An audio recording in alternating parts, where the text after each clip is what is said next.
Hey everyone, my name is Vlad, one of the co-founders at Planable. And our next speaker is a wonderful person that I've been following for the past couple of years on social, and we are incredibly grateful for have been partnering up with Sophie for so many years. I've seen her grow professionally, and I'm so incredibly proud of her for growing such a big following on social. So at Planable, we are incredibly grateful for all of that help, and please welcome Sophie Miller.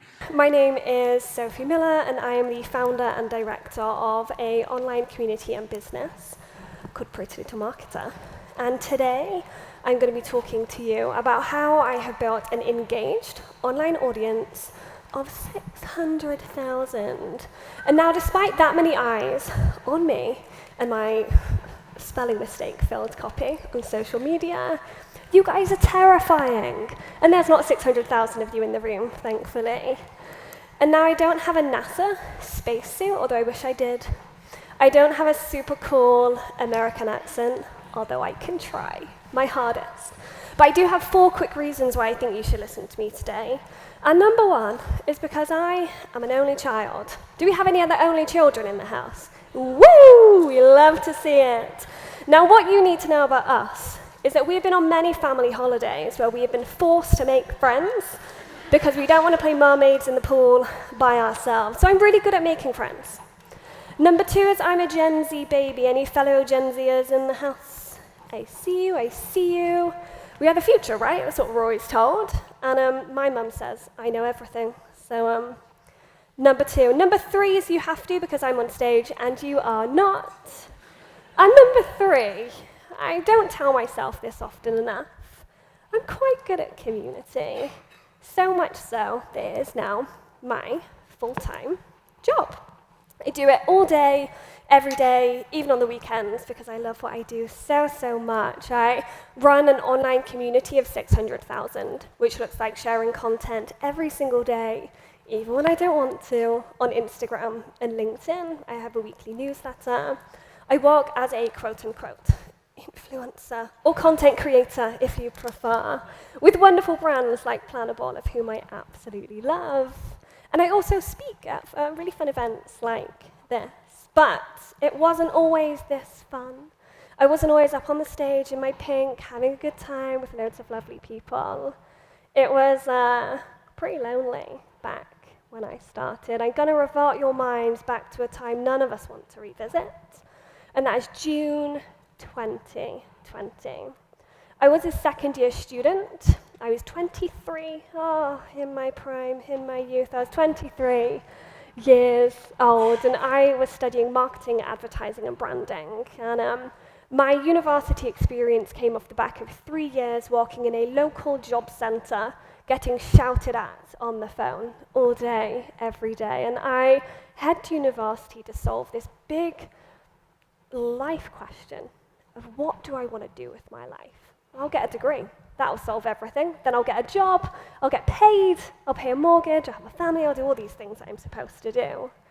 And it got to the end of my second year, so I was 2 years in, and I had 1 year left, 12 months left, until I was going to be a marketing superstar, get my dream job, get a dream salary. And I just submitted my final assignment of the year. And I cried. I cried on my sofa because I didn't know what was coming in a year, but I should do. I went to uni to solve this problem. I know what should come next, but I have no idea where to begin, and I was lost, lonely, and overwhelmed. And now, as you know, I'm a Gen Z baby, and there are a few things that solve my problems. Number 1 is always being right, and number 2 is the internet, specifically Instagram, my favorite platform, although I know not for everybody. And so in my moment of panic, having a cry on the sofa, what am I going to do? I don't have enough experience. I don't know what industry I want to work in marketing. Who even am I? I thought, you know what? Instagram can solve this problem. And so I whipped out my phone, and I started an Instagram page called @PrettyLittleMarketer, of where I just started documenting my journey, sharing what I was learning in my agency role, working as an influencer manager, sharing the 4 Ps, everything I was learning at university.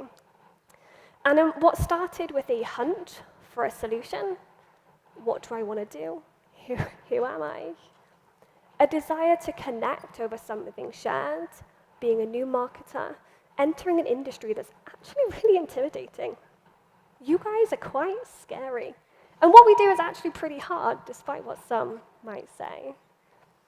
And also a want to listen and learn. I'm here, I want to be here, and much to my only child dismay, I actually can't get there by myself. So I need some people around me to teach me and show me the way and share with me what they've done, so I can do it too. So what started with a bunch of questions followed with pretty cool 5 years. I mean, I'm here today, so we've done something right. Within a week, I had an Instagram audience of 1,000. Within 6 months, I branched over to LinkedIn, where I then had an audience across platforms of 60,000 by the following January. And now, as I stand here today, across platforms, Instagram, 2 profiles on LinkedIn, I have an audience of over 500,000. 600, whoop, thank you. Oh, you're too kind, you're too kind. You're too kind. Although it has been all organic, and we're going into that today, which I'm excited to share with you. And what followed, the thing I'm most proud of, is the culture of advocacy. In my audience, there's no passive watching. There's a desire and a want to get involved.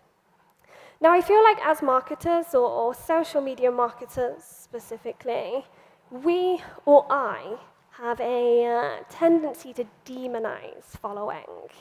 You can't have followers, you must have a community. When I think you need both, or at least both have served me well.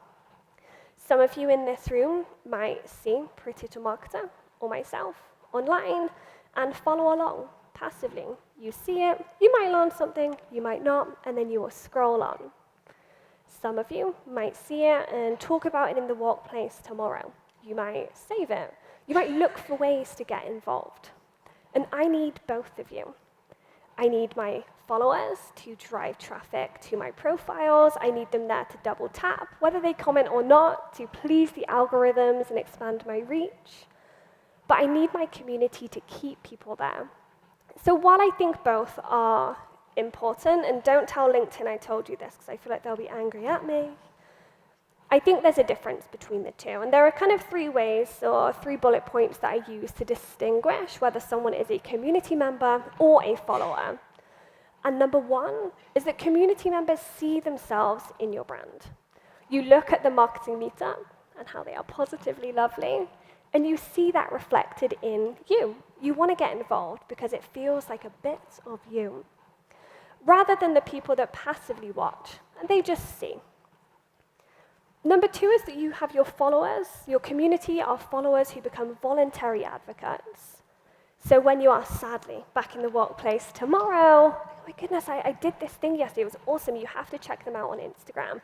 Here's their link, come with me next year, next time. Rather than users or individuals who aren't interested in the long-term success of the brand, of whom I would title a follower. And number 3 is your community members are the people that are looking for ways to get involved. Hey, I saw that you did this feature in your newsletter. How can I do that? Hey, your speaker lineup was pretty good this year, but how can I be on the next one? How can I volunteer? I'm going to share your post to my stories because I thought it was awesome. Rather than the individuals who forget about you as soon as they scroll. And I guess I'm doing something right-ish, because 4 years later, whether they're a follower or, more importantly, a community member, they are still here. And the note here says, probably because I make slides this cute. And I'm really proud of our community, and everything I do is centered around them. And I really like to flex that big 500,000 number, 600,000 followers, blah, blah, blah. But none of it would be possible without these people. They are the vehicle, and if there's one thing that I've learned over the past 5 years that I want you to write down, etch into your brains, tattoo when you get to the parlor tomorrow, it's this. It's that community is not a one-time thing. It's about retention, and it's about prioritization. Community doesn't live in a silo. It's not one post, oh, hey guys, we love you, thank you for our latest launch. It's everything and everywhere.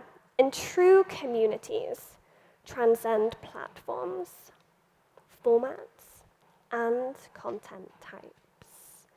And I meant to be sharing my story with you today, but I couldn't resist an example for this point for you to take away and learn from. And Refy Beauty are an incredible brand, great lip liners if you're in the market for a new one. But the way that they build community as a B2C brand is absolutely brilliant, and they exemplify exactly this.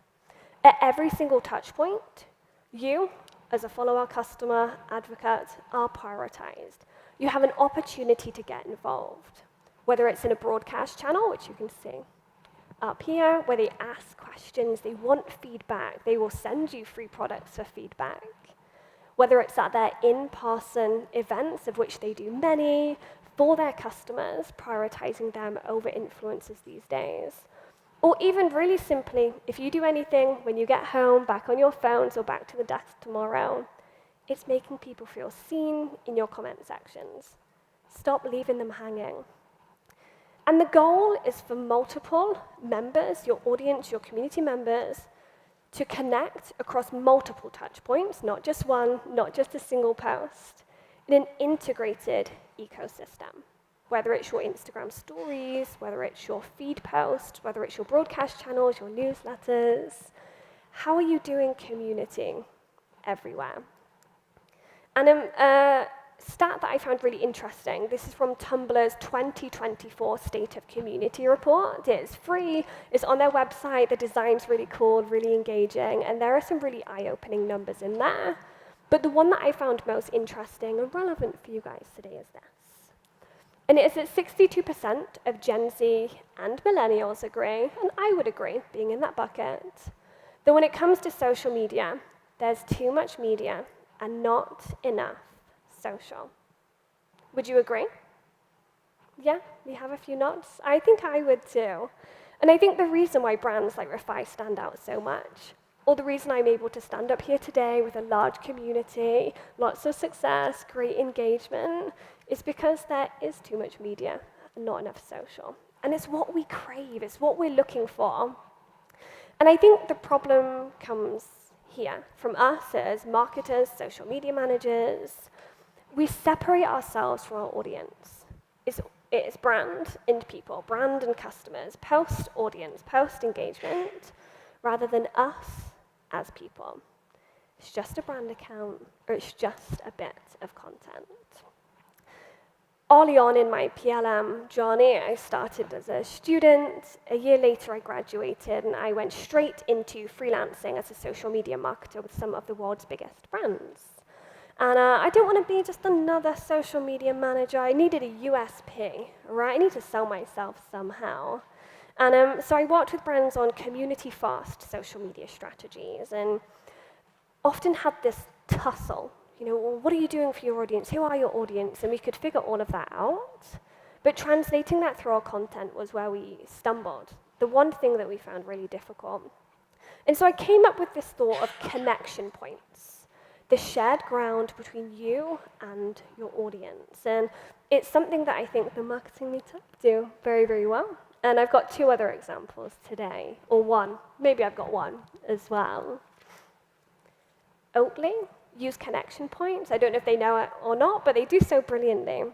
Now, Oatly sell dairy alternatives, milks, yogurts, other products. But if you look at their Instagram grid or their other socials, you'll rarely see them pushing a product shot. Instead, you will see them connecting with their audience over their shared interest, and something that I have found to be a great community builder on social media. So whether it's a passion for social change and conversations, a desire to make more sustainable choices, or an interest in environmental updates, they make their social media profiles a place that these people want to be. They make it a social place, a communal gathering, somewhere that we can have conversation rather than just a sales pitch. I really like doing this in my own content with a concept or a pillar type that I like to call mirrors, not walls. And it goes back to that thought of reflecting your audience and your content. And you'll see I've got some silly posts up here, starting with this one, that says, me waiting for organic reach on Instagram, which I know we can all relate to. The post in the middle was a post I shared early last year when Instagram was going through a bit of an identity crisis, talking about Instagram's comeback. You know, they never left. Here's how you can make it easy. I make it easy. Here's how we make it work. And the last one is a funny post, too. Now, the point in all of these is to take my audience's common pain points, things that they struggle with within my niche, and reflect it back to them. So while you see a silly meme with me complaining about organic reach on Instagram, what you are really feeling is, oh my goodness, well, I feel that too. Well, I see those struggles. And what I really love about these types of posts is that the comment sections become a place for conversation, even if it's just an OMG, me too, I thought it was only me, and the affirmation that a follower, a non-community member yet, might feel insane. We are pulling people in over shared feelings. Something that I found really interesting, and I'm a bit of a report nod, I love a good report, and this one is from Circle's 2025 Community Trends Report, came out about a month ago, again, totally free, which we love. They shared insights from over 1,200 community builders, and they surveyed them, and they found that when asked, what do you prioritize in online communities? 85 of respondents said that high-quality content and discussions were important, and 80% said meaningful interactions with others. And from day one, PLM was never meant to be me. It was always meant to be us. So when I reflect on how we've got here, 600,000 followers across social media, sharing my story on stages like this, that's what it comes back to. Meaningful content that reflects them, and meaningful interactions with other members. The second pillar that I love to use, and something that I would really urge you to try out, is this thought of thin content.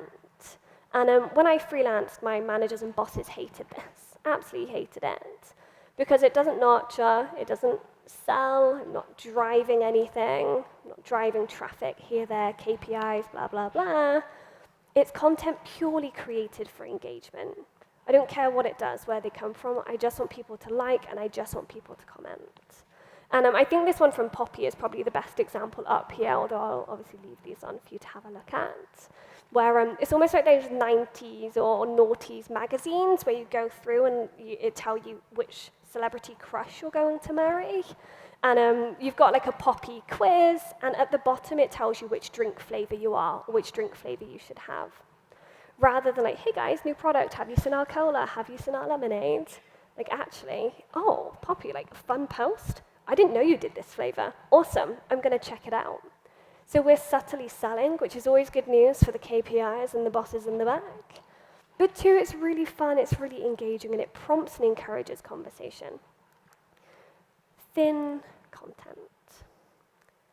So, how can community help me? The pitch, show me the money, how can you make me go viral? And I built my business on community, and I'm able to pay my bills, which is absolutely great news. And while community needs a strategy, I think we often tie the term strategy to calculated in a bad way, and I share my thin content, my mirrors not walls content, and it's all a plan. I build community on purpose, but I build it authentically. Always considering what I can do for my community, not what community can do for my brand. And I think that is often where many of us go wrong. So I hope that in my short time with you today, there's been some actionable insights, some thoughts prompted, maybe some new content pillars or types that you can try. But if there's one thing I want you to remember from my pink outfit and my pink slides full of emojis, is that community is not a one-time thing. It transcends a single post, a single interaction. It should be your first thoughts when you're sending your newsletter, when you're posting online. And community doesn't live in a silo. Thank you so much for listening. Marketing Meetup.